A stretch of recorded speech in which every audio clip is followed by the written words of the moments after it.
Ladies and gentlemen, welcome once again to the Intel Extreme Masters World Championship. I'm Evie Supporter, and I'm here at the expert desk for the coming 3 days, and I'm joined by Crumbs, the Physio, and Trevor Quickshot Henry to break everything down that's going on here. And let's start by taking a look at the schedule for the next 3 days to see what we've got coming our way. 3 days packed full of action. Today, we start with the double elimination group stage. Group A and B will find out the first teams to go through from those groups. Then tomorrow, we'll find out the second teams, the final teams to go through from those groups to go into the single elimination playoffs with the best of 3 semifinals. And then, of course, on Sunday, the grand final, best of 5.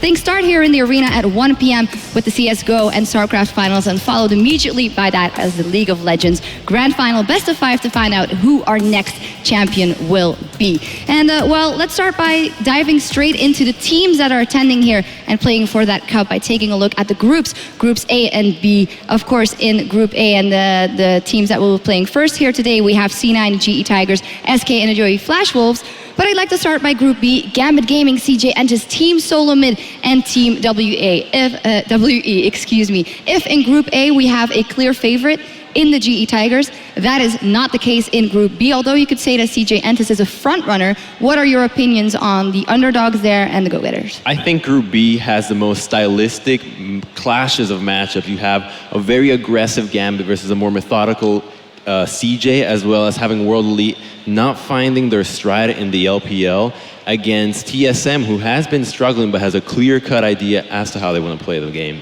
Yeah, I think we just have a lot of wildcards, honestly, in this group here. Team WE got 2 replacements coming into this tournament, currently the bottom team in the LPL as well. Not really sure what to expect from them, and yeah, you mentioned Gambit. They are fantastic when it's working for them. Their team fighting style is beautiful to watch, but you never really know how Gambit is going to perform. So when they face CJ Entis, to me, that's where Gambit can surprise them and suddenly potentially take #1 in that group. Yeah, it's important to note that it's best of 1 double elim group. So if these stylistic differences catch anybody off guard, catch anybody by surprise, the big questions we have: how will Gambit perform? How will TSM perform? What's WE going to do as substitutes? There are so many things that we don't know.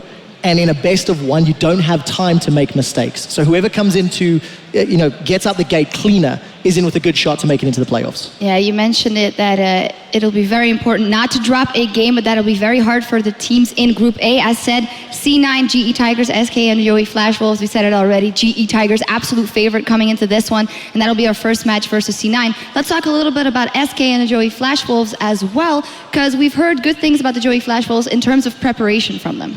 Well, we got to sit down and speak to every team in Group A, and they're feeling very confident. They want to prove themselves as being a good team from the Taiwanese region, and they have a lot to prove here against one of the reigning champions, reigning teams in the European LCS right now. It'll be interesting to see how SK performs, because Fox and Forgiven are untested on the international stage, but Freddy, Sven, and Rated have got a wealth of experience. I don't know what to expect from Fox. I think Forgiven's going to step up. I think this is a guy who is just so dedicated and so talented that the lights, the sounds, the crowd's not going to put him off. But I don't feel 100% confident in Fox, so he'll have to prove me wrong later in the day. I mean, SK will be favorites for the game. Of course, at least in my opinion, Yo Flash Wolves coming from Taiwan. We haven't seen too much from them still at Worlds, AHQ, and TPA. Didn't make it out of groups. Same can be said for Europe, though, so I guess in that case it's even. But SK Gaming will be the favorites coming in. I do, however, think that Yo Flash Wolves have the tools to fight against SK Gaming, as long as they've scouted that early game aggression they're going to bring onto the table here. If they get surprised, they will lose instantly, because we've seen SK Gaming do that to EU teams time and time again. Yeah, well, that'll be our second match of the day, but first we're going to start by taking a look at the bracket to also see our first game of the day, the GE Tigers versus Cloud9, followed by SK Gaming versus Ajoy Flash Wolves. Yeah, and this is what we talked about in terms of the group stage. 4 teams, double elim. We will find out one of the teams that'll qualify for the playoffs later today, and we'll also find out which team is eliminated.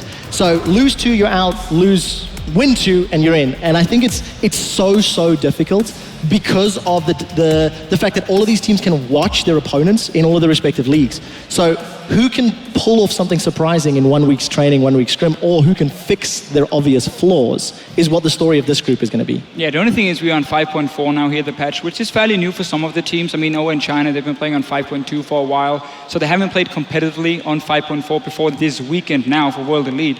So they could have practiced some new things coming in. We know Cassidy and Vega is no longer really going to be an option, so there will be some changes. I don't think it's going to be enough, though, to catch anyone really off guard.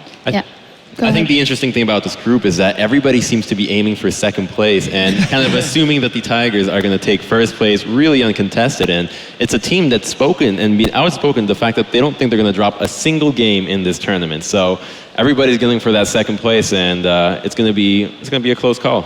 It will for sure. And we'll see actually immediately here, Cloud9 is up against the GE Tigers. Let's start by taking a look at the starting lineup for Cloud9, the way we know it has been for a very, very long time. We have, of course, Balls, Meteos, High, Sneaky, and Lemonation, the winners of the Intel Extreme Masters San Jose.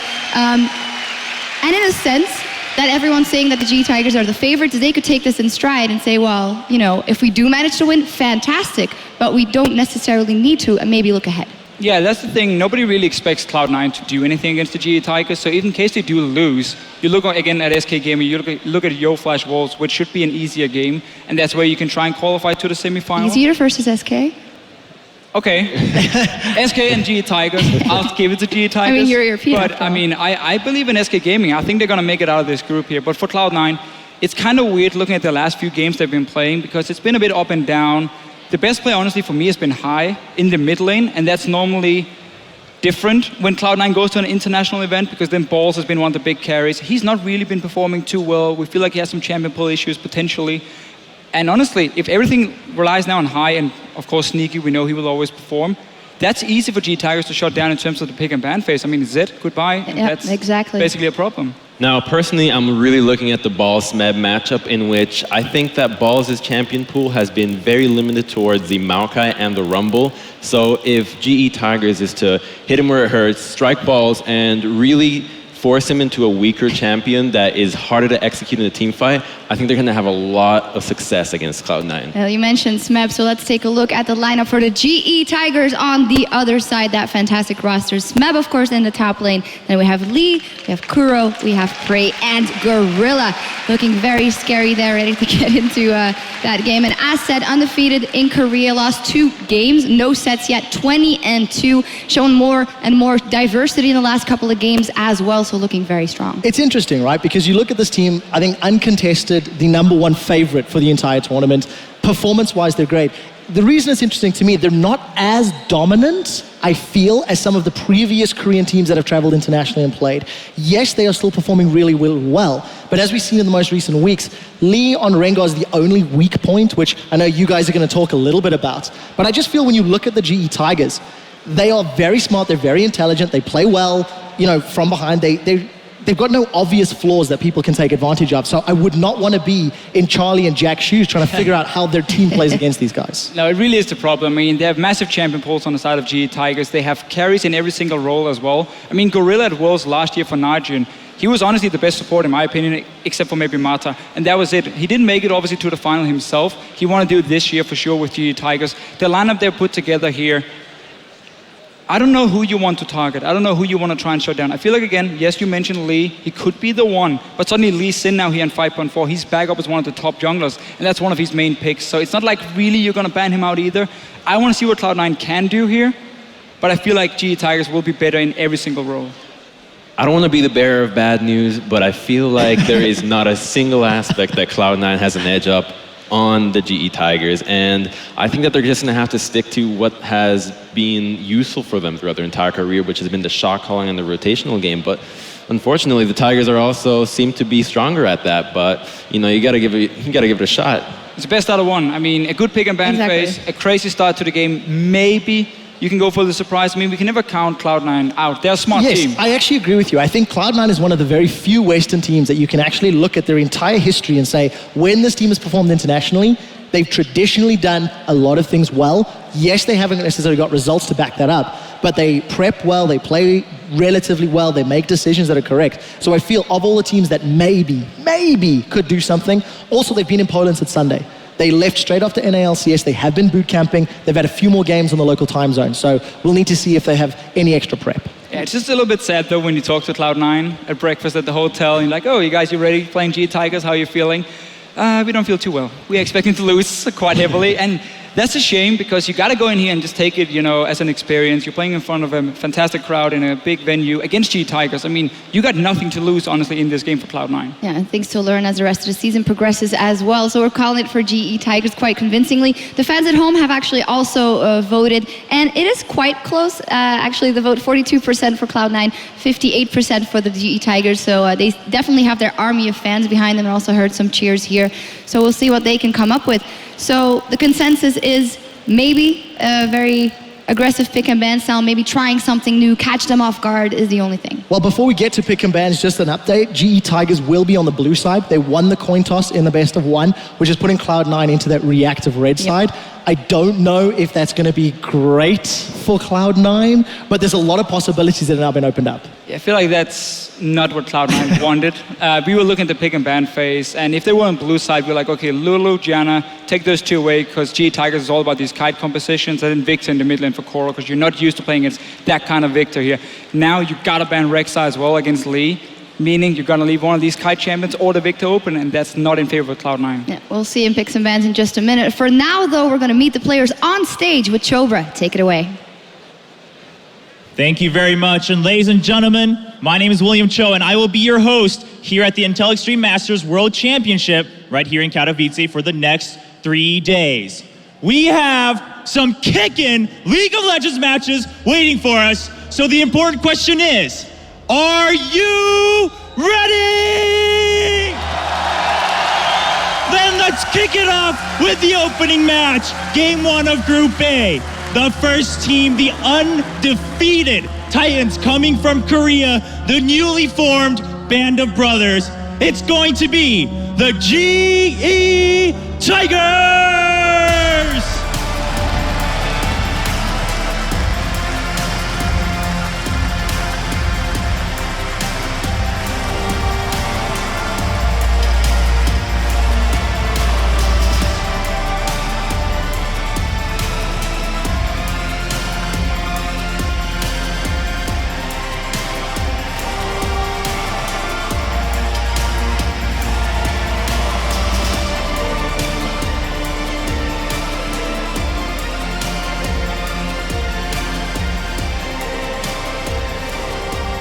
And their challengers, a staple name from North America, and the winners of the Intel Extreme Masters San Jose, none other than Cloud9!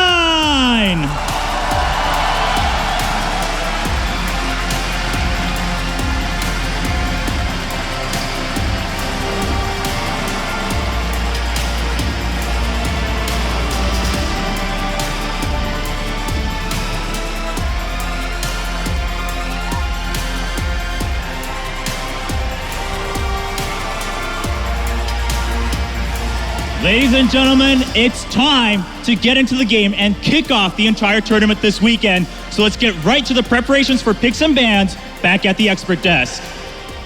Thank you so much, Chobra. Looking good up there, and so do the team. So let's talk picks and bans, guys. You already briefly mentioned jungle bans, and maybe putting Lee on something he's less comfortable on could be a Rengar, and then maybe Meteo's hard farming doing his thing, but his lanes can't fall too far behind, so that might be tricky as well. I mean, if you look at must bans here, yes, jungle could be the option as you mentioned here, but Lulu needs to be taken away from GE Tigers. They're way too good at playing these kite comps, and Lulu is so important in it. I want to say Victor as well, and now Rek'Sai coming in as the one jungle ban, because Rek'Sai again is a champion that fits this global pressure style you can bring, and that's too hard to play against. He, or she is, honestly, let's say he there. She will be the #1 jungler here, and we don't see any Nidalee being picked by Lee or anything, or CJ Ensis as well, like the Korean teams don't really play it too much. So Rek'Sai is the #1 that has to be banned away, and then it's going to be a battle of Rumble and obviously the Corki here, who can pick it up, because we know Prey loves to play Corki. I think an unfortunate thing about the coin toss and the fact that the GE Tigers got blue side means that they can drop up to 3 bans to target out one player and first pick whatever other remaining champion from the role that they want to target out. So let's say they want to drop 3 bans on the top lane and first pick a top laner. You've already gutted 4 champions from the pool, denting the Cloud9 strategy. Yeah, you mentioned earlier how Ball's not been looking too good, especially not on a big amount of champions. It's been about like Maokai and Rumble for him. ban away that Maokai, potentially first pick a Rumble, or just ban both of them, because Smeb has a massive champion pool, and that could be a big, big problem there for Cloud9, because there's not that many key picks you gotta take away. Yeah, and as we see there, of course, the stat line from Balls. He loves that Maokai. By the way, you can get a lot of info about this tournament and features on the scoreesports.com. A lot of stat lines as well. Go check that out. Balls for you is something you've been talking about so much in terms of priority for C9. And I think you have to look a little bit beyond that because of the stylistic matchup between the GE Tigers and Cloud9, in the sense that Lee and Smeb have amazing synergy and many times will just win games flat out from the laning phase, from being able to just snowball off the lane, particularly with the Hecarim, with the Ignite Summoner spell, basically guaranteeing that you win any 2v2. So I'm curious to see if Cloud9 is going to be prepared for such a high level of Hecarim that we have not seen yet in the NALCS. Yeah, and we focus so much on sort of the junglers and the top laners discussion-wise. I think Hai has got so much pressure on his shoulders. He's traditionally been the guy that leads the way for his team. He carries more from a strategic and from a mental standpoint than necessarily from a mechanical standpoint as far as many other mid laners. But this is a dude, as Defisha, you alluded to at the beginning of the show. He's actually outperforming some of the bigger stars, so to speak, on the team, like the Sneaky, like Balls. So what is Hai going to do if he doesn't get his hands on Zed, if he doesn't get his hands on his most impactful champion? We're about to jump into picks and bans with GE Tigers on the blue side. And as we were touching on it, Zed is instantly taken off the table. So Hai's not going to get his hands. No reason not to ban Zed. By far the best champion for behind this mid lane. I want to see if Cloud9 now will take a Corki in the first rotation on their side. We know Sneaker loves to play it, and we know obviously Prey. He's been picking like 9 times, 100% win rate. He's probably the best Corki player in the world itself. So I would pick that away if I was Cloud9, depending on the bans, but I'm expecting a Lulu come in as the last ban now for Cloud9. Absolutely loving the vibe ban here by the GE Tigers, recognizing that Cloud9 should more than likely go with a hard engaged comp against him, get rid of the Vi, and now all of a sudden, Cloud9 forced to take perhaps a Sejuani if they're going to go for a team fighting. Not allowing the Corki first rotation. Lulu is left open. Can be a pick now for Balls, but Maokai as well, so they've basically ignored him. He can get whatever he wants in this top lane, so that was a big talking point. Are they going to target him out? Seems not instead. You see the Rexa ban, or you expect the Rexa ban to come in. You take the 2 next junglers in terms of Meteors, his tier list. Now it's going to be about Java and Lee Sin suddenly. Potentially a Rengar for Lee, but it's been his worst champion in that jungle, so I'm not expecting it. So where do Cloud9 go? Do they want to try to deny that Lulu? Is it just going to be a Rumble traditionally? Traditionally, Champion Balls has done well on, but Crumbs, you're not 100% sold on Balls' performance over the last few weeks. I think right here, though, excluding Balls, I want to touch upon the Corki pick because that opens you up to have a really strong double AD composition. Corki is the AD carry that you want for your bottom lane because he brings poke, because he brings the magic damage. So now all of a sudden, Cloud9 has to think, are they willing to run a double AD composition? Is Ezreal going to be a pick for them?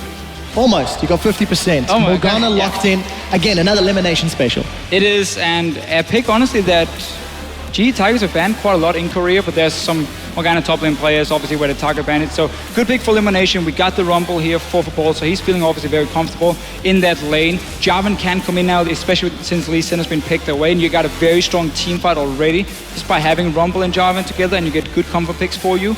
About, again, this double AD composition, Koro normally does not prefer to run Ezreal that often. It's more about LeBlanc, it's about Victor. LeBlanc is open in this game here if he wants to take it later on, and there's going to be no counter pick because Castellan is going on 5-4-4, and Zed obviously was already banned away by GE Tigers. Crumbs, I want to touch on the fact that GE Tigers have basically insta-locked Lee Sin and Lissandra. You were highlighting we were going to see Lee. Cloud9, are they a little rattled considering the difference? Right off the bat, you have to look at the synergy between the picks as well as the top lane players. Now, Lee and Lissandra will pretty much guaranteed win any 2v2 against somebody else. Huge burst from Lee Sin, huge lockdown from Lissandra, and now all of a sudden Cloud9 forced to take a Jarvan, which is a nerf champion on this patch. No armor on his flag, and his early game is going to be weaker than Lee Sin. Agree. It's a risk, but Jarvan is still a fantastic team fighter, and when you combine him again with this Rumble, we know Cloud9 can play that style. The problem is, if you look at their lanes at the moment and their setup, you mentioned how they're going to lose the 2v2 fights for sure. That suddenly forces you into a lane swap, and that we have seen a lot of teams use Graves. You swap him, you fast push a tower, you get an early BS sword, and then you go down and fight the Corki 2 and 2 before he gets Trinity Force. I think that's going to be the go-to tactic for Cloud9, they gotta go for that lane swap here. Rumble as well needs a lot less gold to be efficient compared to Alessandra. So lane swap coming in from Cloud9, honestly. Kennen mid lane against LeBlanc. That's a tricky one. It's a skill matchup. If you die like once early, Kennen is done, he's out. I mean, LeBlanc is just going to kill him over and over. No surprises, though. We expected the Kennen from high in the mid lane. Now, looking at the compositions, you have Cloud9 with a massive AoE composition, and a worrying factor for the GE Tigers is the fact that they have no tanks. Now, they have shown incredible prowess in team fighting with kite compositions that do not have tanks, but the Cloud9 team comp will kill anybody pretty much instantly with the knockups from Jarvan, long-range Rumble ultimate, Kennen, and the Graves follow-up. Yeah, we will see in game. We'll be back with the first game here at the Intel Extreme Masters World Championship and our casters right after this.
Welcome back, everyone, to the Intel Extreme Masters World Championship here in Katowice. My name is Joe Miller, and joining me today for our first games are none other than Doa and Monte Cristo.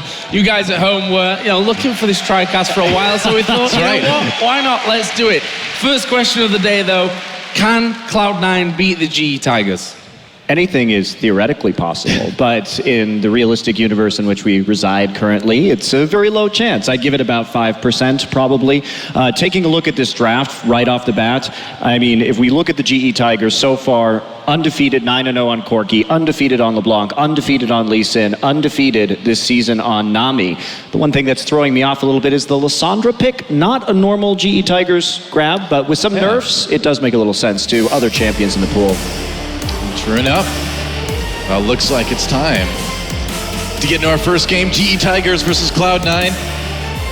And there they are, Cloud9 from North America on the right, the GE Tigers from Seoul, South Korea on the left. And we are ready to get it on here in our first game in the Intel Extreme Masters Katowice. Gonna be an absolutely fantastic opener here.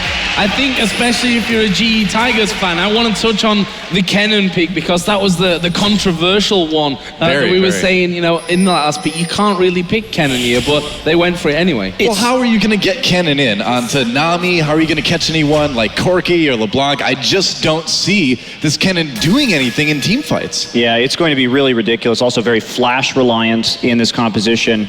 And it's difficult because the thing about the Korean teams that are here, CJ and GE, they just happen to be probably the two best teams at kiting in Korea, and that's how they play the game right now. And all-inning with Kennen is a very risky pick. And we may have a bit of cheesiness going on from Cloud9 in the river. Lurking in the brush is everybody but High, basically. Kennen, already afraid to go in. I can't blame him. Yeah, interesting. Most Korean teams will just fan at level 1. We rarely see elaborate level 1s these days. Gorilla's just not going to catch that. Well, he's waiting. He's spamming that control 3, I believe. Oh, and there he is. Elimination. Can they get him with some CC? They already get the flash. He's going to try the aqua pick, but that's first blood for Cloud9 Bulls. The cheese pays off. And that is an early kill for North America. Well, I mean, Gorilla was just spamming his emotes in the brush, not exactly paying attention. So early kill, that'll help Balls out a lot. Of course, Balls an excellent Rumble player, very consistent out of that top lane, and that's going to be very helpful for C9, at least in this laning phase. And this is what we heard earlier, you know, maybe the key is that it is best of one here and that you can do something a little bit crazy to start things off. Lemonation there going a little bit far nice through dodge. the brush. Nice little dodge from Prey. And, well, they've got the start that they wanted here, Cloud9. My question now is, though, what do they do with this first blood on Balls? How much can he dominate Smeb in that top lane? Will he dominate? Is Lee going to spend more time now helping Smeb to get back into this matchup? I mean, it's a possibility. Lee normally doesn't focus on the mid lane. He's a very defensive, Kuro that is a very defensive laner. So we see some trading happening in the bottom side. But it's going to be hard to get out of this because Balls is such a strong Rumble player. He will hit a mid-game power spike where they are going to dominate the dragon. I think G is going to have to give up probably some of the first few objectives at this point in the game. We'll see if I'll get Meteos deciding he doesn't have an opportunity. I gotta say, I'm really glad we're getting into cast with Joe Monty. I feel like we're really living the high life. It's Miller time now. That's right. Truly the champagne of casters. You're so kind. The champagne. The champagne of casters. Joe Miller. That's an interesting title that I've not heard before. Little American humor for you there, Joe. We already made a deal that Star Wars has to stay out of it because my knowledge is not that solid there. As Prey and Lemonation again, just exchanging a bit of damage. Lemonation already getting back up to decent health status. This mid lane was a big question for us. How is High going to perform on Kennen against Kuro playing LeBlanc, who we know and we've seen time and time again, a good start for a LeBlanc player spells disaster. Well, he's already been getting poked pretty heavily, but that's not terribly surprising. A little bit down on CS. We'll see if that turns around as the lane kind of pushes up. But anytime a lane starts to push up for someone who's not the GE Tigers, you have to worry about Lee coming in and just ruining your day. I'm still waiting for what we talked about a little bit earlier, to see how Lee is going to handle the top lane. Like Monty mentioned, Lee is usually up in the top lane more than anywhere else, but I think the real thing we're waiting for is to see when Balls gets that probably early haunting guys. We'll see how much help Smeb needs at this point. Right now, he's gotten a little CS lead for himself. Yeah, that is a nice advantage. And just looking at C9's composition overall, they really do well with this backline assassination. They can instantly get in with Equalizer and with that collateral damage. So there is a lot of threats. And the Expert Desk was mentioning how it's very dangerous to play these kite compositions because you have to be so precise. As Smeb dodges a skill shot right there. And Cloud9, if they get the right flash engages, but it really is the story of this game going to be about playing around Cloud9's flashes. Yeah. They have to make those fights really, really count and take objectives off of them because they can only fight once every 5 minutes. Well, look at this. We are seeing Lee waiting around that mid lane. Here we go. To the wall, they managed to get the chains down, and High is dead just like that. Meteos had actually come around there, but decided to head southwards in the river. Didn't check that side brush, and that will be the first kill. And meanwhile, down in this bottom lane, Sneaky and Prey going to be going at each other as well. Gorilla also took a bit of damage in that, but no kills in the bottom lane. But the start there in that mid is what we were basically expecting to see. Yeah. And he got spotted by a ward there, so at least Sneaky and Elimination know that he's on his way. And the real issue, too, with the Kennen in the mid lane is it looks like he's going to have to build into Abyssal first in this matchup. And Kennen is a very item-dependent champion. If he doesn't have that Abyssal in, especially if he doesn't have a Zhonya's Hourglass, he simply can't last out team fights. So if you set that Kennen behind early, he's just going to get blown up without that Zhonya's Hourglass later in the game. And with LeBlanc being a very bursty, high damage champion, having that Abyssal first this is a really, really rough time just because of how these team fights are going to play out. And maybe they won't now be able to abuse that power spike from Rumble and the fact that they got the first blood. Well, it's amazing me right now. It's just a CS lead that Kuro's been able to get against High already in the mid lane. I mean, he does have that one death, but 43-25 already. That one hurts a little bit. Meteos coming up to the top lane. We'll see if he can get anything done to Smeb here. Smeb just hit that level 6, so he's got a little bit more safety now, but of course Balls has an equalizer as well. Here he comes, Meteos coming in, there's the equalizer going down, now the QE combo misses, that lets Smeb flash out, gets out on the E as well, and will he survive? Will they dive this one? Meanwhile, High dives again in the mid lane, and it looks like Smeb, oh, what? He got the kill on Balls! in top, so 2 more for the GE Tigers. I can't believe it. How did Smeb do that? He baited him with the ultimate. Basically, he held it for a really long time, going in under the turret, and everything just kind of falling apart for C9 already in the laning phase. And Kuro's been playing so far back, it's been difficult for Hai to see us safely under the threat coming in. Here's a teleport. Smeb may have overstayed his welcome here. This is an interesting choice as well, because Meteos is taking the aggro and he's going to go down. What? He's still alive. Are you kidding me? He's now underneath the tower as well. That is just incredible stuff from the GE Tigers in the top lane. And I think Balls might well be in trouble here. There is Lee diving onto him again. Kuro's going to come around. Balls, it's over for you, my friend. Lee will get another one onto a killing spree, and just like that, it's 5-1 to the GE Tigers. What an MVP play for Lee right there, getting the kick that saves Smeb, sticking around to let Kuro come up and be part of the action as well. This is the teamwork that makes the GE Tigers the #1 team in Korea, and Cloud9, unfortunately for them, is seeing it here in its full potential in Katowice. Yeah, let's take a look at this play that happened again in the mid lane, because we missed out on the start of it. Lee with the pink ward in the brush, Hai walking over, but just gets instantly annihilated. Pretty dangerous to go over on that side of the map when you don't have adequate vision control. And honestly, I mean, I have to say, it looks like Cloud9 is just really desperate to make some of these plays, because that is very uncharacteristic forward aggression from Cloud9. It seems like they feel like they have to take some big risks in this game, and it really isn't paying off. Lee was sitting right there with the counter gank. And the teleport was very odd. Yeah, like some of the items that have just been finished as well. Smeb, who, you know, he just kind of played it coolly underneath his tower, now got that Abyssal Scepter in already. See, down the middle as well, that Kuro won't be too far away from moving up. Gorilla actually coming up to this mid lane, spotted out by a fairly decent ward there, but was a pink, was taken away. And that mid lane, 71 to 44 CS after Hai died twice in a row. And this is just free time for Kuro in the mid. Well, maybe a bit of a dive here in bot lane. We'll see if they go in. Gorilla's getting back. TP is up for Smeb. Yeah, he could come down and join in. Gorilla, they see the Dark Binding. They're going to take him out really quick. The exhaust on the Meteos. He takes 1 extra turret hit. But so far, Prey okay. Meanwhile, Bows gets jumped on in the top lane. That's an easy kill. It's unfortunate for the GE Tigers that Lee is actually getting all these kills. Here's the TP. And Prey goes in with the Valkyrie, scares Meteos away, and Smeb comes down just to keep his ADC safe. Oh, they're sandwiched here, though. This could be really bad for Sneaky and Lemon Nation. They chose to run backwards, which is probably not going to help them out all that much. Sneaky will be the focus. Here comes Kuro as well, and Lemon Nation won't be able to escape this one. Smeb will pick that one up. That's 3 for him now, 4 for Lee after the kill up top, and he's just getting out of control. Yeah, Sneaky and Lemon Nation getting far behind enemy lines, and they really paid for it, unfortunately.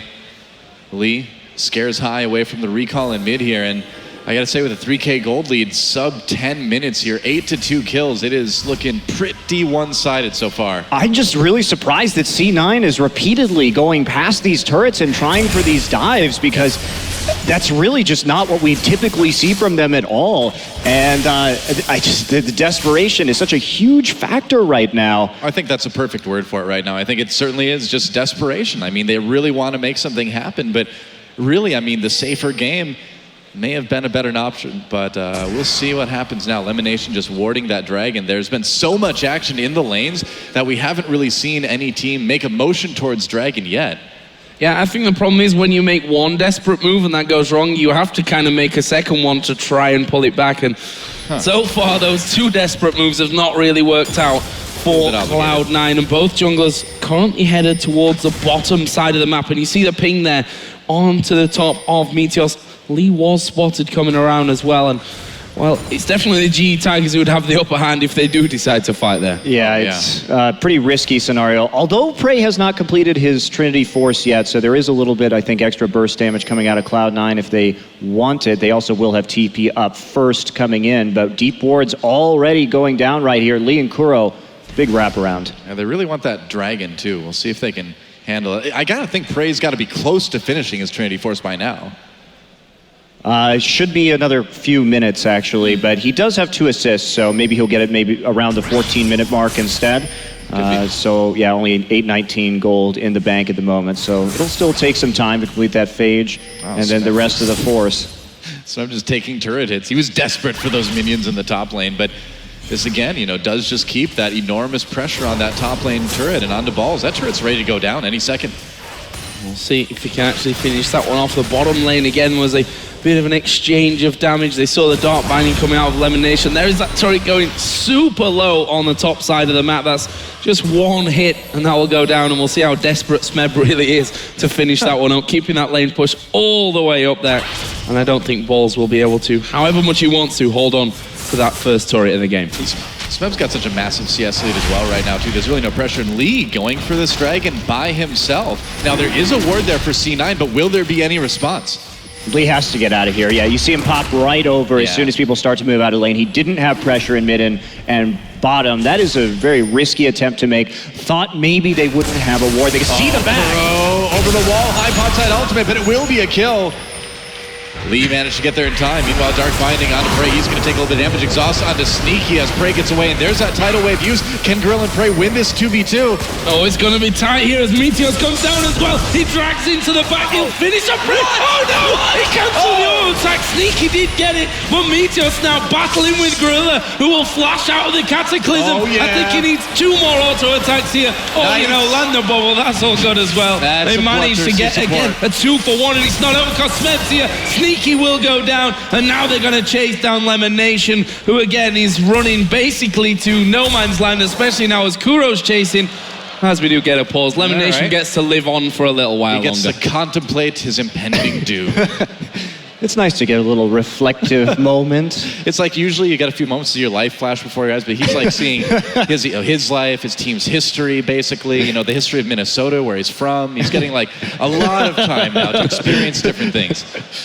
Wow, I mean, this game is just a slaughter. There's no really other way to put it. Unfortunately. I'm very surprised by Cloud9's overly aggressive play. I really hope that they can settle some of these nerves and move forward in the tournament, because I think they do have a strong chance to get out of this group if they don't continue to make these very, very bold plays. Well, they had such a good... They had such a good level 1 where they got that first blood, but they just didn't transition it into anything else and really overplayed their hand with insufficient warding, no knowledge of where Lee was, and pushing too far up in the mid lane. Well, we seem to have an issue with Lemon Nation's PC. We can see on the bottom right of the screen there. The admin's helping him out. It's like, can you do anything that makes the champions go away from faster? my champion? Can I get a speed boost here? Well, I think it is important too to remember, like you mentioned, Monty, that although this game is clearly very one-sided, Cloud9, if you look at Group A, if you look at the other teams, SK, Yoi, Flash Wolves, they still do have a very good chance to get out. I mean, this isn't the end of the road by any stretch for Cloud9 here. Right. Well, this game, too, a little bit atypical of GE, is actually Lee having so many kills. Yeah. Typically, the GE Tigers are very good at getting the kills onto Prey and Kuro. This is one of the very few games that I've seen Lee actually get all these last hits. They really emphasize handing it over. It's been a couple unlucky ticks, but here we go. We're going to be back in the game. Yeah, looks like we are. Lemon Nation still being chased, and Smeb just picked up that kill. You guys will see in a second. Meanwhile, there we go. Grab the kill. Catch the last of it. Spoiler alert. It was kind of obvious that was going to go the way it did. Meanwhile, Lee said, all right, they're all dead now. Now I can finally go back into the Dragon Pit and just solo that one down myself. 5-0-1 is Lee. He's sat on about 1,500 gold to go back and spend here. Bear in mind, we're 13 minutes into this game, guys. He is somewhat fed at this point. We see Morella Nomicon as well as another blasting one there for Kuro in the mid lane. Abyssal not done yet by High, and it's just going from bad to worse, really. Interested to see now how Cloud9 handle these next few minutes of this game after losing that first dragon and being so far behind. Yeah. Well, I mean, look at what High's building right now. He went for the Ruby Crystal, not even having enough money to finish his Abyssal Scepter right here, and so he's delaying that power spike even further. Kennen is probably never going to do anything at all in this game at this point. They have the hard engage with the Jarvan, but there's just not going to be any follow-up. GE has too much mobility. They will be able to kite out of any kind of engage that C9 offers and just poke them to death. Corky's in that power spike right now. 14 minutes with that turning force, and here we go. Right on the balls, they pop that ultimate. Kuro comes as well. He's been stealing so many kills. Kuro, he just shows up at the last moment to grab it. 2-0-6 now. Feeling good. And they're going to take that top lane as well. So here we are, 14 minutes, nearly 15 into the game, and a 7,000 gold lead for the GE Tigers. Certainly a strong showing early on for them here at the Intel Extreme Masters. The reaction here from Cloud9 is High and Meteos to kind of half push the mid lane, which they didn't really even get that much damage onto that outer turret. And to be honest, with the items that Kuro has, he can probably come in there, do a decent amount of damage and keep them off that turret completely. And if anyone else comes around, they may even be in danger. However, they are sending Lemonation up. There is Kuro diving in. They got to take the aggro there. And Kuro may go down here. No, they've actually gone for his clone. He flashes over the wall and somehow survives it. Meteos is low. And Lee is coming around the backside. Will he fancy his chances? He will. He lands the Q. He gets the kill, and Lemonation will also go down to Smeb. Kuro surviving through all of it, and now it's High that they're chasing down. You don't often see a jungler soloing the mid laner, but he's going to try it. He's the same level as High right now, and there's the kill from Kuro. I mean, there's just really nothing he can do, especially since High is not even built for any armor whatsoever. That lead with the Warrior enchant just cuts right through him. Sneaky. And the Brutalizer, and now Sneaky just gets blown up under turret. It is a total rout at this point for Cloud9. I can't believe Kuro got out in the mid lane. 39 hit points he had. I mean, he did a good job of fooling them with his clone. He just stood in the Cataclysm and the Slicing Maelstrom and danced his clone around until his W came up and he could actually make it out with the flash. Incredible play. Leaves him now 3-0-6 to 7 kills in the top lane, 6 in the jungle. It's only Prey that's not really been getting many on the board. And, well, now Ball's going to have a chunk back of damage onto Lee, but honestly, Kuro's waiting for cooldowns at this point to finish off Balls. And no one else. There we go. It was close. Chains coming out anyway, and an easy kill, basically, completely out of position. Cloud9, and I mean, obviously, at this stage of it, they're just not in this game. Heads are probably already in. Okay, what do we do later? Yeah, I think at this point, you just kind of go back to concentrating on the fundamentals, kind of start saying, hey, all right, what happened this game? What do we need to think about for our next one? They do have a little bit of time, you know, before they have their next game here. Lee's just building damage right now, going for a Hex Drinker as his next item. This is very uncharacteristic of him. Of course, went for the standard Sightstone first, but he's just been all over the map. Smeb has been on point with his teleports so far this game, and it's, I mean, there really isn't much to say. Cloud9 is getting played and outplayed in every possible category. Well, I think one of the really scary things too is, like we mentioned earlier, we don't see Smeb play a lot of Lissandra. Oh, Lee, a little bit of trap set for him. There's a nice dark binding from Lemonation. He's going to kick away Sneaky, flash into the Dragon Pit, not going to make it out there. There's a kill for Sneaky. Meanwhile, in the jungle, Tidal Wave goes through. Ball's in a lot of trouble yet again. Kuro claims his 5th kill of the game, and meanwhile, Smeb coming right back with that teleport for another one, going over the wall on a Sneaky. Look at that burst from Lissandra, but it's no surprise. Meanwhile, High popping the ult to try to get away, and Kuro going to be able to grab another one. Oh, he's going low here, though. We'll see if he can finish off High. Yeah, you can see he's a little bit wary about that. Takes the shuriken and says, okay, now I definitely can't push this one. I'm conditioned at this point. Come on, Kuro. Don't make me look bad. Oh, sorry, it's High's day to live, though. I guess so. Well, 18 minutes into this game, over a 10,000 gold lead at this point, 21-5 in kills. We were expecting a GE Tigers win. We were. I'm not sure we were expecting quite the complete full-on domination, but we were also maybe not expecting Cloud9 to make those risky plays, which makes a scoreline like this possible. Well, and when you have a good jungler like Lee and he can get those reads and know where the enemy is going to be, also a testament to their early game vision control, you can counter some of these very risky plays. I mean... Well, the cannon pick, you know, was obviously not wise into this composition, and then the very risky plays just countered so perfectly by GE, like you said, largely due to Lee's awareness of where everything is going on the map. It just, you know, you try to get something done fast against a team like GE Tigers, you know you're unfavored, but sometimes it backfires. Meanwhile, Elimination getting jumped on here. Yeah, that was interesting. Black shielded away there.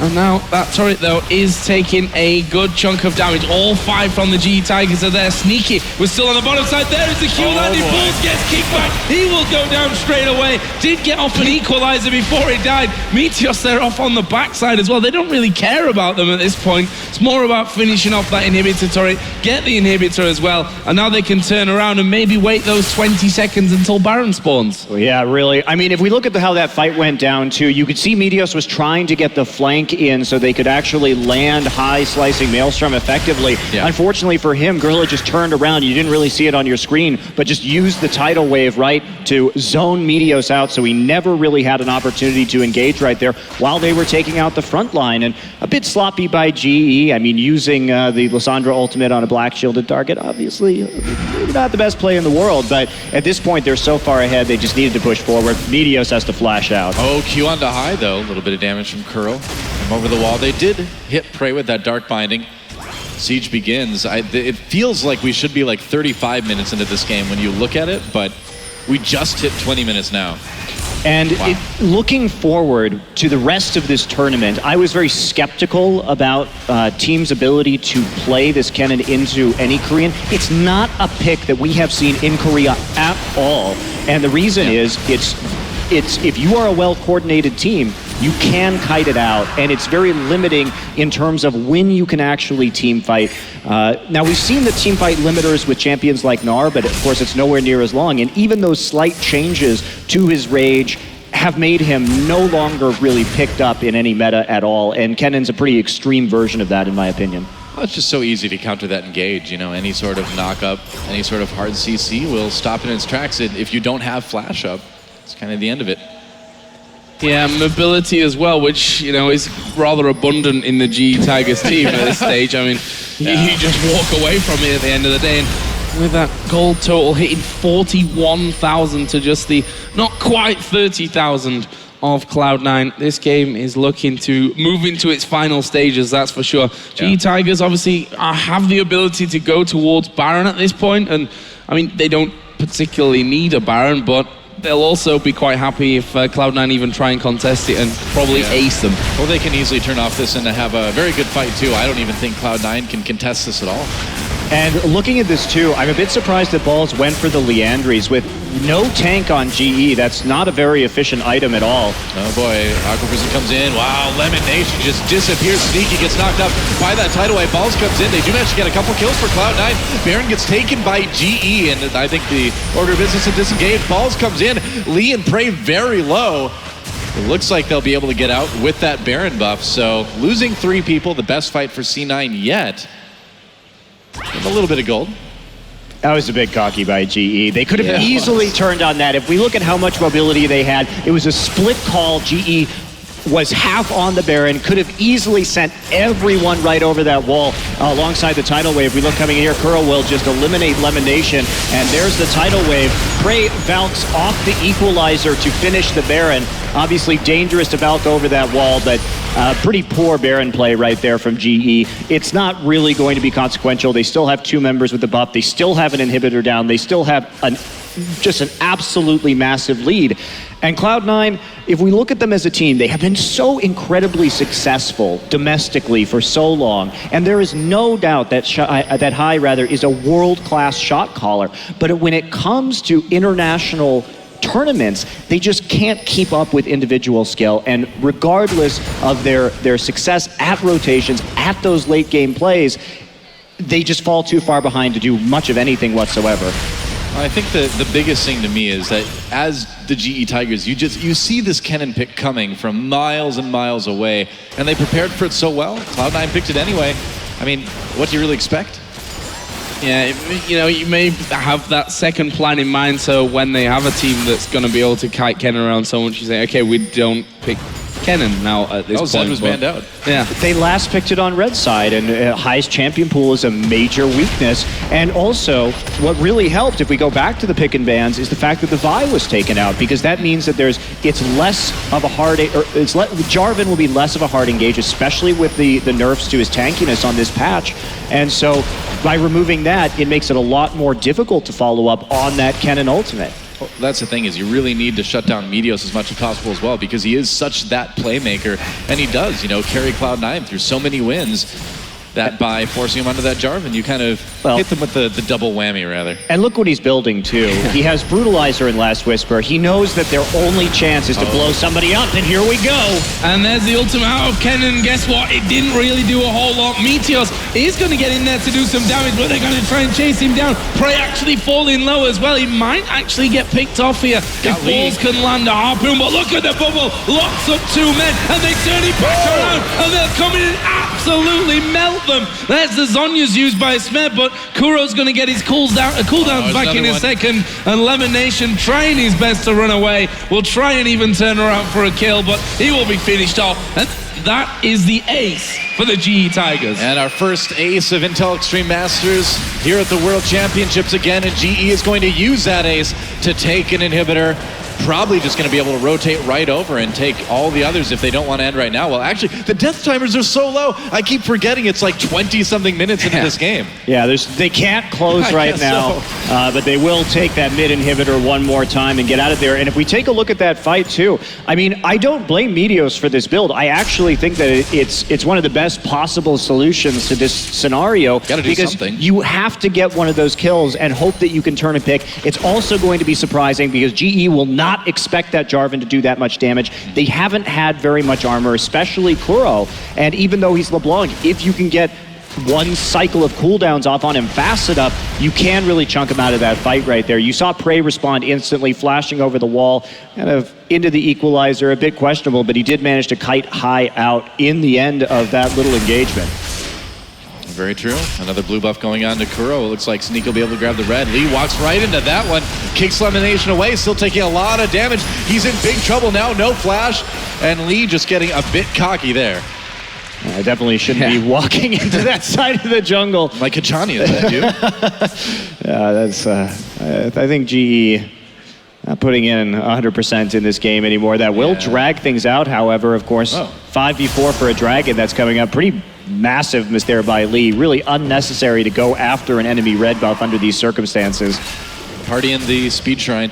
Yeah, problem is that Cloud9 are stuck defending their base at this point in time, so actually that Dragon will just be finished off by Prey and Smep, and that will be going the way of the GE Tigers. So far, well, so good. It's possibly an understatement in this one, if I'm honest.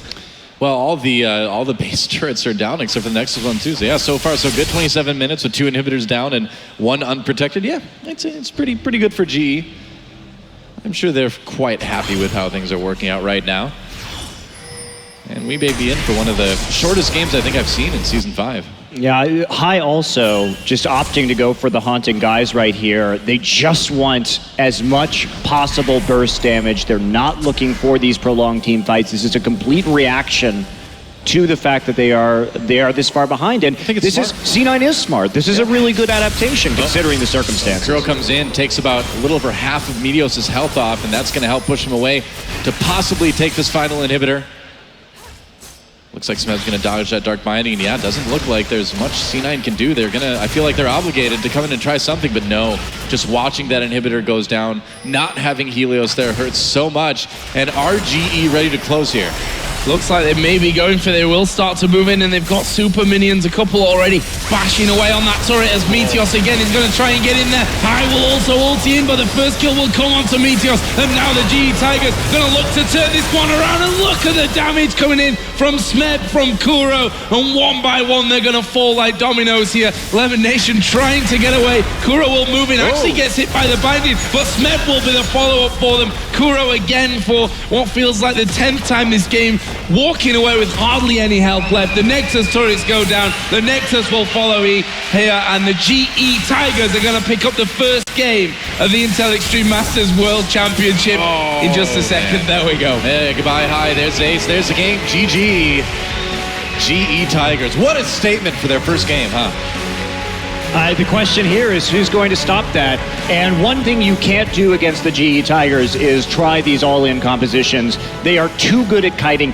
this is how they play League of Legends. And atypically, they actually started out with that big lead due to the over-aggression of Cloud9. Usually we see GE play a very passive early game and then really kick in around the 15-20 minute mark when they hit these quirky power spikes. This does send them to 10-0 so far this year on that quirky pickup. It's a champion that is extremely dangerous. It's not because Prey is very good at it, but it's not because he's good at it, it's because they play around it as a team and they push and contest objectives so well with that Trinity Force.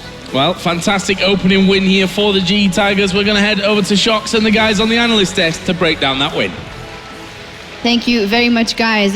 Well, convincing victory by the GE Tigers is not giving them enough praise. But talking about Cloud9, we said their draft was actually quite good. They had that good idea in the first blood coming up. But after that, not taking anything away from the GE Tigers, but C9 offered them everything on a silver platter.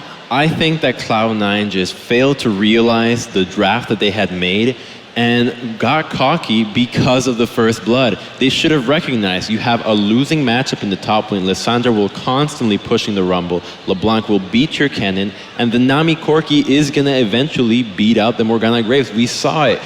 Even though they were down that flash, they were down that early kill, they still eventually lost out the bottom lane. And we saw the Lee focus on the solo lanes by ganking for Kuro and then eventually ganking for Smeb and just completely shutting out Cloud9, which was playing very disappointing performance, to be honest. Yeah, I feel like, so level 1, great tactic. You have Morgana, you go for that one bind, and Gorilla was sleeping a little bit, I think it's fair to say, in the bush, so he got caught out. I don't blame him too much for taking the standard lanes after, because what you saw happen was once Gorilla had no flash, and we saw the early gank coming in from the Jarvan, Gorilla and Prey fell very far behind in CS because of that lack of flash. But that was okay, you got a CS lead in the bottom lane now. Top lane, you got a Ruby, Crystal now, and Rumble, so your 2-2 fighting is a lot stronger now because you got that early HP, which means you technically have a fairly even lane there as well. The problem comes when I feel like it's a mindset thing here for Cloud9. Them saying, oh, we can't win. We have to make some crazy plays and maybe snowball early game. And that's why you suddenly see the Jarvan go top lane or Meteors go top lane, dive onto Lissandra, who hits level 6 during the gank, kills obviously the Rumble, and then everything just snowballed from there. That didn't happen, didn't have to happen. They could have just gone top lane, gone for the first gank, forced the flash, back away, keep playing standard lanes. I actually agree with that, and I think when you look at them diving, it was very uncharacteristic mistakes. Yeah. Cloud9, even though they were playing super aggressive, they were missing skill shots, they were missing plays that traditionally they don't miss.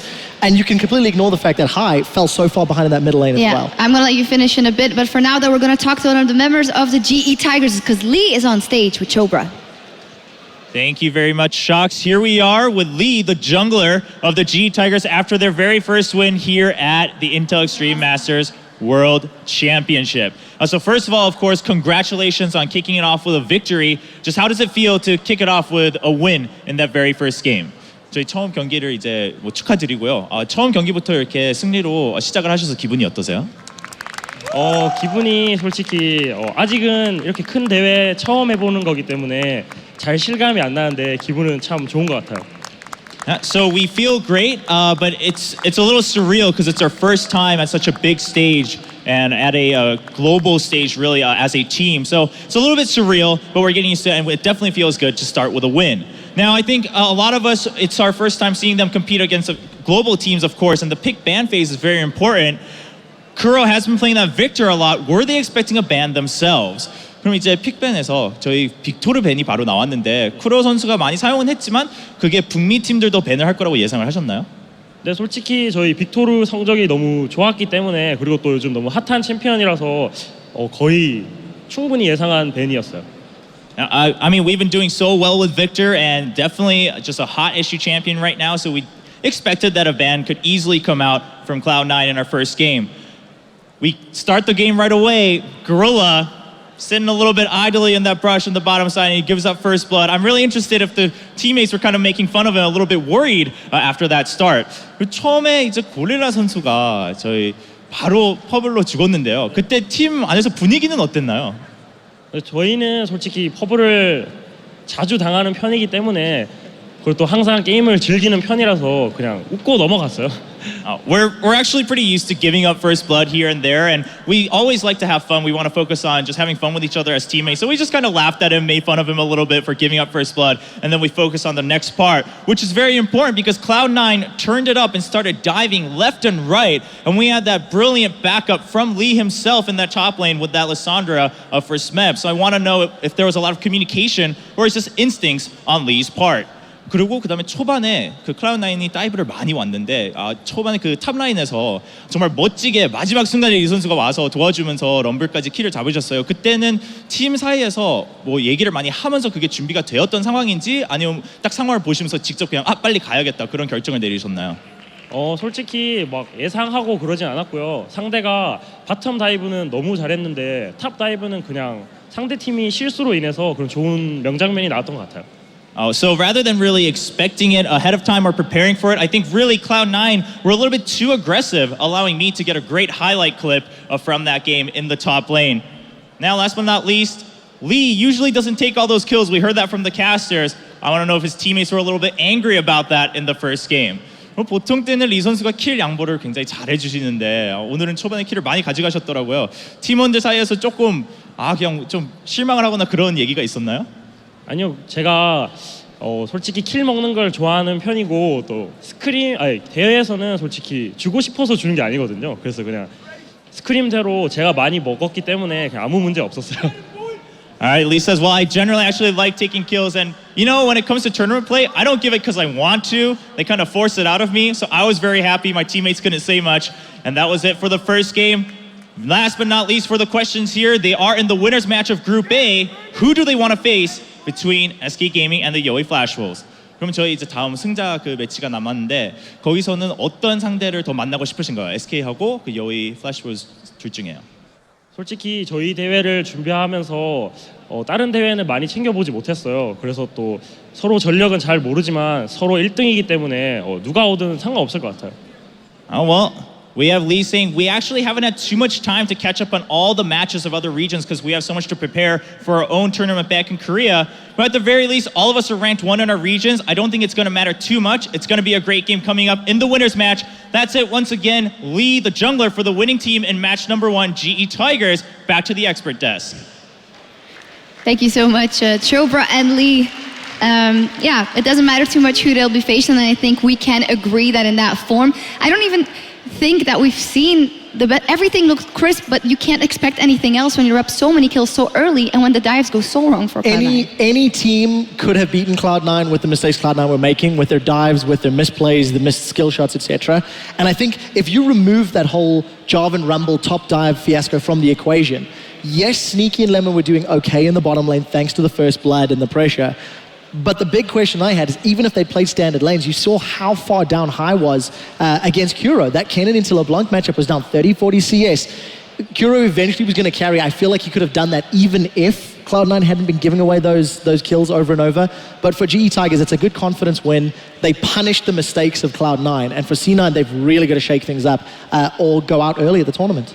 I mean, I feel like that win was really just handed to the Tigers, sure. silver platter. Yeah. But the most disheartening thing from Cloud9 was the fact that you saw, even from such a large deficit, that their team comp really allows them to pick up kills even in such a large deficit, yet they kept trying to make plays in the early game, which was not necessary. Your strength is gonna come when you group as 5. You have a massive AoE against a team comp that doesn't have a tank, and you just never got to that point. Yeah, so Cloud9 now, they have to reset. They have a couple of hours, and then they'll be playing or the Yowie Flash Wolves or SK Gaming in that. Do you feel like if they go back to how they played last week in the NALCS, they could beat either of those teams? No, because last week in the NALCS they weren't very good. They need to go a lot further back. Cloud9's main problem, sorry, go ahead first. Make your point. I was just going to say, Cloud9 have to go, they've got a lot more problems to fix. And if their legitimate strategy to beat GE Tigers was go ham or go home, they're going home.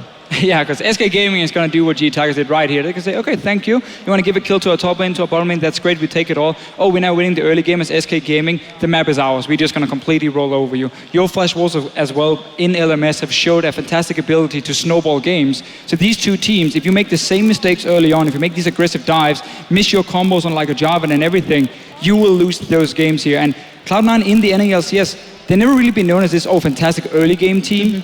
So looking at these two next opponents, I don't see it looking great for Cloud9. I think still it's one game. Clearly they had the wrong mentality or whatever it was in the game itself in the start. So we can't take everything from it, but it's not looking great at the moment. We will see, of course, for them. We know that they're strategically very strong when they put their mind to it, so maybe they have to take a step back and just take it slow and play out the game in a different way. For now, though, we're going to go over to Chobra as he is standing by with the manager for the Joey Flash Wolves. Thank you, Shocks. Once again here on stage, Chobra, with another special guest. We have so many people we want to talk to this weekend at the Intel Extreme Masters World Championship. Right now, it's the manager, Fali, of the Joey Flash Wolves. And there's one big question. They've wanted to prove themselves so much on a grand stage. How confident are they for their matchup against SK Gaming? 所以你们来到这种世界比赛，想证明自己，你有信心可以打败 SK 吗？今天的比赛我有信心，我们一定会赢，因为我们为了这个 IEM 的比赛，我们队伍准备了很久，我们的练习时间并不输给韩国的队伍。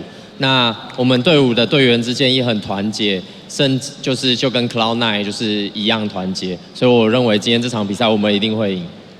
I have a lot of confidence that we'll win today, actually. We've been doing preparations for a long time, and even in our scrims against the Korean players, we haven't done that bad. So I have a lot of confidence that we'll win the game. All right, I'm excited to hear that. I hope all you guys are excited for the match coming up. It's going to be the Joey Flash Wolves up against SK Gaming in Group A. We'll be back right after this break.